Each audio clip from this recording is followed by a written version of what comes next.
So first, I just want to talk to you about, I mean, it's been a long 2 years to say the least, but this past year, we've dealt with COVID.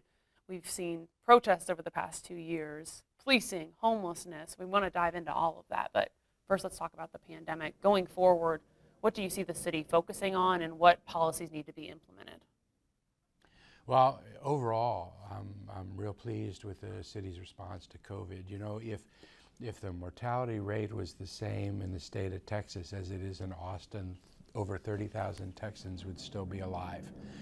So we've done a lot that's right, and we have to keep doing that. We have a community right now that has vaccinated twice the percentage of kids over 5 years old, 5 to 12, as the state percentage as well. So we're doing a good job with a community that is responsive. We need more people to get their boosters, and we need more people to get vaccinated. The early information coming in on the new variant, I'm hopeful that the vaccines will be effective against them. I'm hopeful that the severity won't be as high as we once feared. But people who are not vaccinated are at increased risk, especially older people that are not vaccinated at increased risk. Somehow or another, we have to be able to provide the information to those folks so that they protect themselves and better protect the community. One of the hot topics the past couple of years, but especially the past year or two, has been policing in Austin. We saw Prop A, it got pretty overwhelmingly defeated. But that all sparked because of staffing concerns. How is staffing looking right now going into the new year with a city that just continually draws more people in? Well, we have a little over 200 funded but unfilled spots on our police force, and I believe we need to fill those. We have a cadet class that's going to graduate in February. I'm doing everything I can to push the city management and our police management being ready with the next cadet class so that we can continue to run those because I think we do need to get more police officers. At the same time, there are a lot of things our police officers do that I don't think they should be doing. We don't need to send a really skilled, trained professional with a badge and a gun to take notes on every fender bender or to help get pets out of trees. And what we know now is that as we are having more and more 911 calls handled by criminal technicians or by others, the early indications are that the response times are improving even with the police force that we have right now. That said, we have to do what we can to get those cadet classes held, get the graduates to look at things we might be able to do with modified classes, with peace officers in other places that are already trained, increasing or doing something different with our retention incentives to try and keep people on the force. But this is a hard profession, and cities across the country right now are dealing with decreased numbers of available officers. You mentioned that 200 number. Now, some would argue that while that's great to add more positions that need to be filled in an ever-growing city, as we continually see, that's on top of 150 that City Council cut. So if you do the math, it's really almost like only 50. How do you respond to something like that question of, you cut 150 initially, so yes, there's 200, but how does that make sense? Well, I'm not exactly sure what the 50 number is. We know that we have 200 funded but unfilled positions we need to get to. And then the question is, do we need officers even more above that? And I think that there's a study that has to be done to analyze that. And there's a model that's being developed by the Crime Commission and by the police force, and I'm anxious to see what kind of information that model gives us. But part of it is taking a look at what our police officers do.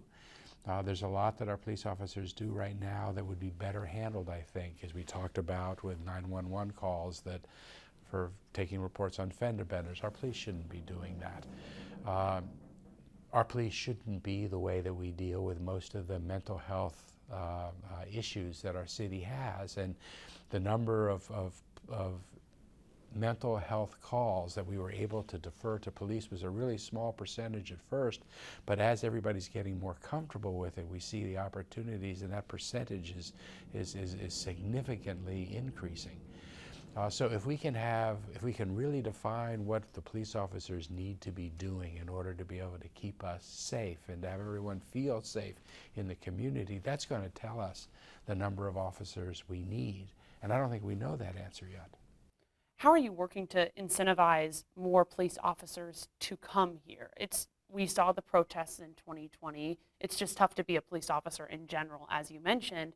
And then there's also the affordability aspect of this city, and also a city that had the whole question of, did it defund police or not? And I know you and I have talked about that. So what are you guys working on to make sure, this is a city that wants to be safe and wants police officers, good police officers, to be here working for us? I think it's really important that our potential officers as well as our existing officers know that they have the support of the city council in the community, despite what you may be hearing in social media. And I've said that consistently.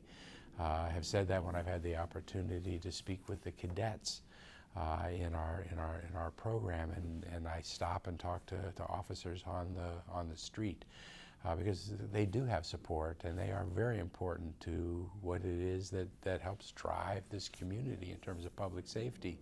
We are one of the safest big cities in the country, in part because we have such a good police force, and we have to be able to maintain that. I think the best way to encourage new officers to come is to maintain the quality of life that exists in this city. I mean, people come here for the same reasons I came here and you came here and other people came here too. Businesses are coming here because the people that they want to have work for them want to live in Austin, Texas. So I think that means we have to do something about the housing affordability and housing supply issue in our city. More than anything else, I think that's our existential challenge right now. I think that we're on a good track with policing. We're on a good track with homelessness. We're on a really good track with transportation, which was the big issue when I ran 8 years ago for being mayor. Our existential challenge right now is housing supply and affordability, because that determines who it is that lives here. And I want to go back to the question that I asked about that 150 number, because I maybe didn't phrase it correctly. Initially, City Council did cut 150 positions. Obviously, those 200 have been added. Some would argue that's only because the state stepped in and said, police need to be refunded to previous levels. Why should people have faith that you guys want officers to come here? So let me talk about the numbers for a second, and then we can answer the final question that you asked. So our city had 150 positions that were unfilled but funded, and we took the money from those and moved it to mental health first response and places for people to be that are in homes where they're getting the victims of domestic violence and EMS and the like. That left us with a certain staffing level once we removed that 150. That next staffing level, we now have dropped below that in terms of the number of officers we have, and that's what we need to fill back. So there's about 200 now funded but available positions that we need to fill. When we do that, we'll get to the staffing levels that we had voted on 2 years ago. So the action in the state legislature hasn't caused us to change staffing levels at all in the city. We were at 1,950, and then we went down to 1,800 authorized positions, and we're about 1,600 on the force. And we need to fill those. We need to get to the 1,800, which is our full strength number right now. Now the question is, should we go above 1,800? Should we go back to the 1,950 we had before, or some other number? And I don't know the answer to that question, because I think it's a function of what it is we're asking our officers to do. And it's also, and we have models now that are being developed to help us learn that, right? So those are the numbers and where we are. Your question is, how do people feel confident knowing that we'll do what it takes to ensure public safety in the city? And I think that the answer to that question is we'll do whatever it takes for us to ensure public safety in this community. It is perhaps the most important thing that local governments do. we have consistently been within the top 5 safest big cities in the country. And we need to maintain that. We need to do what it takes because we are a safe city. Most of the other cities in the country would love to have the violent crime numbers that we have. That said, when there's any violent crime, you always have to be working to address that challenge, and we'll continue to do that. But we always have. We have never defunded police, and to say that we want to reimagine police is not an effort to do away with police. It's an effort to make sure that a safe city is even safer, and we're going to continue to do that. And you mentioned it's one of the safest cities. However, and obviously some of this comes with growth, we have seen homicide rates higher than really ever before. So how do you stick with it's a safe city, but we're seeing these homicide rates continually climb? We still have a month left. Homicide's a big challenge for our city. In fact, our number this year is about double of what it was last year. Even with that, our rate of homicides is low compared to most other cities around the country. So if you start out with a really small number and you double it, you can still have a relatively small number. And that's what we're dealing with in this city. That said, I am real concerned about our rate having doubled, whether the ultimate number is relatively low or not. It's too many. But we're not the only city that's seeing that. Cities across the country are also seeing increases in homicide rates. I think it's more related to the pandemic, which is something that we're enduring in common with cities across the country, than it is any local policy that we've adopted or not adopted. Cities that doubled down a year and a half ago and 2 years ago and dramatically increased the number of officers are seeing their homicide rates go up. And that's because homicides are not stopped necessarily with the number of policemen that are out in the field. The shootings we had that killed and shot, injured multiple people down on 6th Street happened at a time when they were surrounded by police officers. We had more than the normal contingent on duty on 6th Street that night, but yet we still had the shootings. We have to get guns off our street, the illegal guns off our street. We have to deal with violence intervention and protection programs. We have to get women out of abusive homes before they get hurt rather than dealing with it after they get hurt. There are a lot of things we can do to prevent crime rather than just dealing with crime once it's already happened. And that's the way I think that we make Austin even safer than it is today, and how we make people feel safer in this city. Speaking of feeling safe, we are in winter, or almost. It certainly feels like it, especially this morning. We had a freeze last year. This year we've seen an audit and a winter storm report. Both criticize the city and other entities saying we were not prepared to keep people safe. How are you all working now in the next month or two to make sure people aren't left in the dark? There's no question that we were not prepared for what happened last February with the winter storm. I mean, that was such an extreme state. We weren't ready for it. We've learned a lot since then. One of the things I think that's real important that we learned was that when you have that degree of disruptive measure, you know, a huge bomb goes off, we're like under attack. I mean, I don't know what the next unimagined catastrophe is going to be.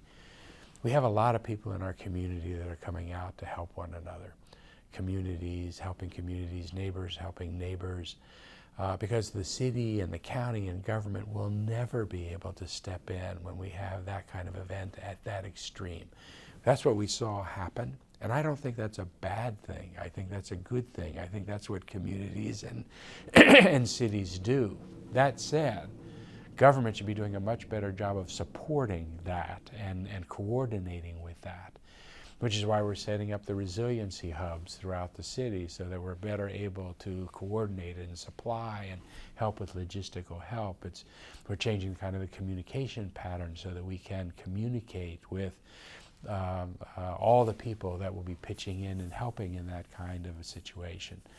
So we've tried to go to school to learn. The manager is still being asked to give us reports on the things that have changed in response to what it is that we learned.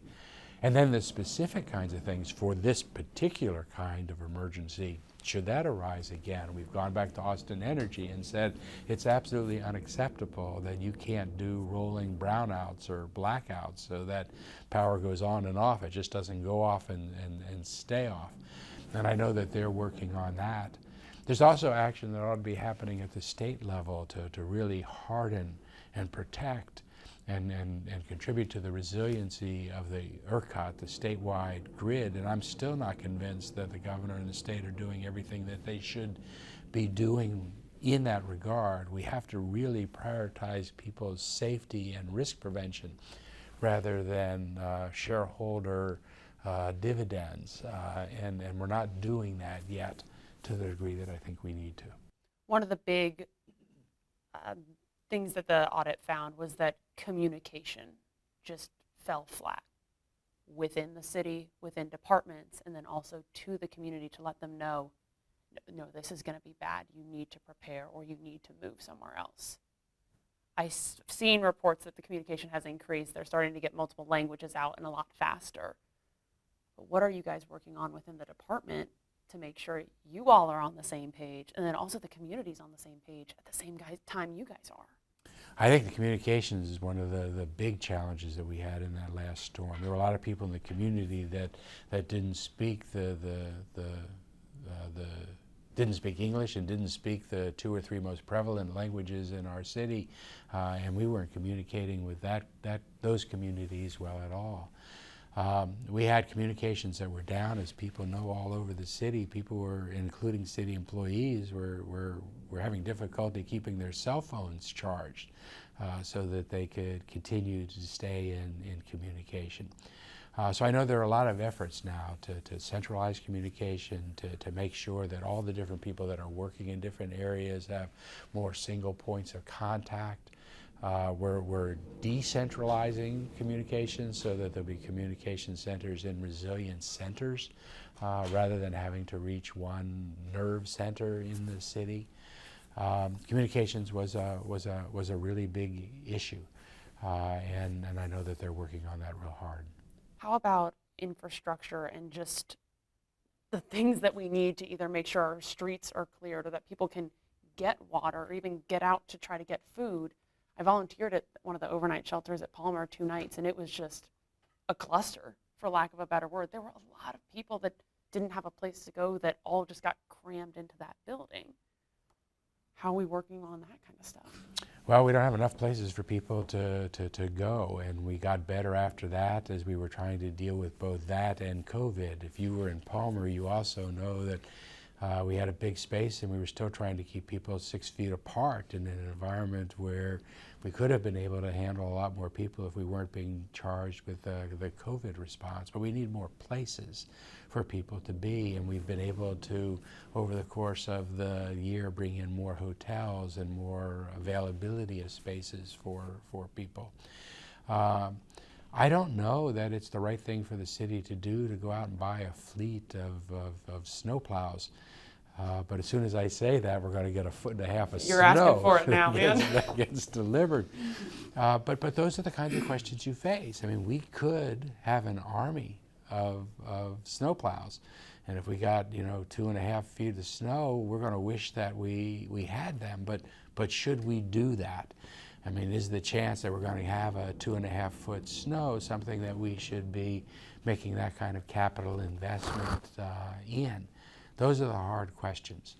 And I think that for me, having a fleet of snowplows is probably not the right thing to do.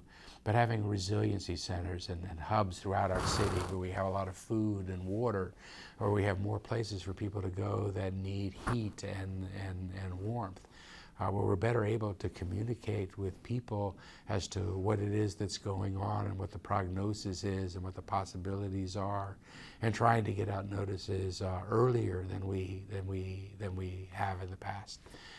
Probably will result in some more instances where we warn people of events that don't happen or don't happen as severely as we thought. But I think that's a better risk to take than not giving people all the information we have. Everything you just talked about, that's a lot on a plate that needs to be done soon. Realistically, will that happen before we could see another winter storm? I think a lot of these things will happen before we would see another winter storm because we're not starting now. I mean, we started learning lessons back last February and things started changing in March. The lessons learned, the reports that we've seen have come out over the last 3 months or so. But work was already being done before the reports were issued, and the work called for those reports, if they hadn't already begun, began when the reports were issued. And we've asked the manager to come back and regularly report on those, and I anticipate that as we come back right after the holidays, we'll get another update from him on where we are. You mentioned people who need warmth and a place to stay. Let's talk about homelessness. You and I have talked about this a lot, to say the least, over the past couple of years. We saw Prop B pass, and some people are wondering, we've seen a lot of the underpasses get cleared out, but there are still people out in tents and living on the streets. Where are we at with Prop B, with getting the city cleaned up and getting these people who really need a place to stay someplace to go? Well, we have a homelessness challenge in the city because we don't have enough places for people to be. If we had enough places for people to be, we wouldn't have anybody experiencing homelessness. So Prop B passed that said, hey, we don't want people out in public, but what Prop B did not do is give us any more places for people to be. I think Prop B was a really important thing to happen in our city, as was decriminalizing homelessness in our city, because our numbers are lower than many other cities we talk about, LA, San Francisco, Portland, Seattle. But those cities didn't act when their numbers were about where they are in Austin right now, and the scale of the challenge in those cities is so great, I don't know what you do. But because people saw in our city the people experiencing homelessness, because our community came and in that vote said, we have got to do better than this, you have got to find a place for these people to be that is healthy and safe and gets them back into their lives. We have the Summit Plan, which now is getting more support now than it ever would have gotten in our past. It's going to cost us a little over $500 million to set up the system that's required to really reach equilibrium, net effective zero with homelessness, where we actually have a place for people, for everybody to go that falls into homelessness. And we have raised about $400 million of the $500 million number. I have never been more confident than I am right now that we're going to be able to solve this challenge, which is real important to me. But to your question, do we have a place for everybody to go right now? The answer is no, which means some of the people that are being moved from underpasses and the like are being moved into hotels or into places that we're able to fund, and we're increasing that number every day. Some of those people are just going back to the woods and into the streams that they were at 2.5 and 3 years ago and 10 years ago. And we need to do better by those people. And that's what the Summit Plan is all about. I do not support creating sanctioned camp areas for everyone to be in our city as we move them out of an underpass, because even though that's a better place for them to be short term than being in the woods and the streams, cities that have tried to do that have spent all their money doing that, and those camps, once established, never go away, and they continue to multiply. Our city's going to do it differently. Our city's going to actually set up the system to get people off the streets and into real homes and getting the services that they need to be able to stabilize their lives. That's how we avoid ending up in the position that these West Coast cities have ended up in. We have to do more than just deal with the symptom we see immediately. We actually have to set up a system to meet the challenge. That's what the Summit Plan is doing. That's what the county investment's doing, the city's investments. St. David's is investing. The Dell Foundation came in last week. We're going to solve this challenge in a way that actually solves the challenge. And I'm real excited about that. You mentioned $500 million. There have been hundreds of millions of dollars put into homelessness, and critics are saying it's still not fixed. And then an audit came out that said the city's not keeping a great track of where all that money goes. You're asking for more money now to, again, solve that issue, which does need to be solved. But how are you ensuring that the money is being monitored to make sure it's going where it really needs to go and where it will make an impact to help solve it? Homelessness is a really expensive challenge, and a city like Los Angeles that never actually dealt with it when it was able to be dealt with has a $1 billion line item in their city budget right now just to maintain people where they are. It doesn't get people out of homelessness, it's just to maintain the system. $1 billion line item. We can't do that. We can't let ourselves be on that path. We actually have to pull together the money necessary to be able to set up the system, because absent setting up the system, we're not going to be able to reach net effective zero. What we have been doing in the past is putting money against slivers of that system, because we've never pulled together the money enough to build the whole system. And quite frankly, doing things for pieces of that system don't work, because people back up before that sliver as you go through the continuum of care needed, or they back up after that, and it's not effective, which is what I've been saying for several years. We actually have to commit to do what's necessary to set up the complete system, or any money we spend is not going to be as efficient or as productive. But right now, with the investments that are made, in part because this became the political issue in our city, the resolve was finally there. Everybody in the city, regardless of where they were on the political spectrum, was saying, let's do what it takes in order to actually fix this, if you actually have a process that will get that done. And right now, this is not a government-initiated plan, although the governments are participating. But this is the plan that's come from the Chamber of Commerce and the Downtown Austin Alliance, but also the Austin Justice Coalition and the Homes Not Handcuffs Coalition. So we have everybody now agreed on what it is we need to do to actually meet this challenge, and that's happened for the very first time. And for the very first time, we have the money necessary to do that. So we're trying to do something now that we've never tried to do before, and I am confident it's going to work. What's one thing this past year that didn't happen that you wish would have been solved or done? I wish this year we were putting final touches on a comprehensive land development code rewrite, because I think that would dramatically be helping us right now with housing supply in our city. And we have so many people that are coming right now and so little housing supply that it's just getting bid up in prices people can't afford. The housing that should be available for people that are making 60 to 80% of mean family income are being sold to people who are making 80 to 120% of mean family income, because they can't find any homes in their price range. So they're going down and bidding up the price for the available, more affordable housing. And now it's costs what someone can only afford to pay if they're making 120% of mean family income. I wish we had a comprehensive land development code changes that would fix that. Right now that's caught up in the courts, because the court here locally said we can't pass a comprehensive zoning change without a supermajority, without 9 of the 11 votes on council all agreeing. This is an area where it's hard to come by agreement of 7 people, much less 9 out of 11 of council members.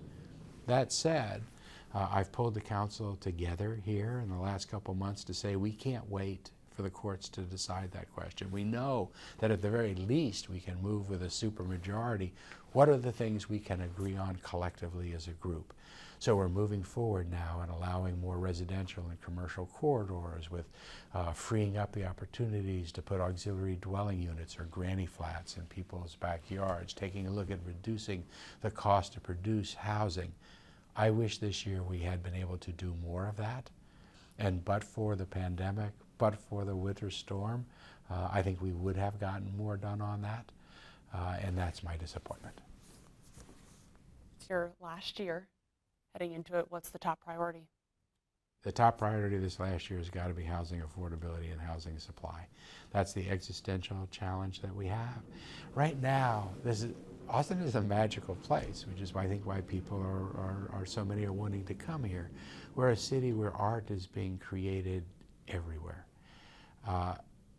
if we're not able to do something about the housing affordability, we will be a city that continues to grow, but it'll be a city that can only be afforded by a small group of people, and will be a city that consumes art rather than a city that creates art. And if that were to ever happen, the culture and nature of this magical place would change. So that's got to be the priority this next year. Yeah, you hate to see when people say, oh, well, this is where the old Austin is, and then you're losing all the original Austinites because they can't afford to be here anymore. It's heartbreaking, and we have to recognize that Austin can do change well. You know, I got here in 1978, and everybody who got here with me in 1978 are sure that the people who got here in 1979 and 80 are the ones that started messing this place up. But the people who got here 3 years ago feel the same way about the people who got here last year.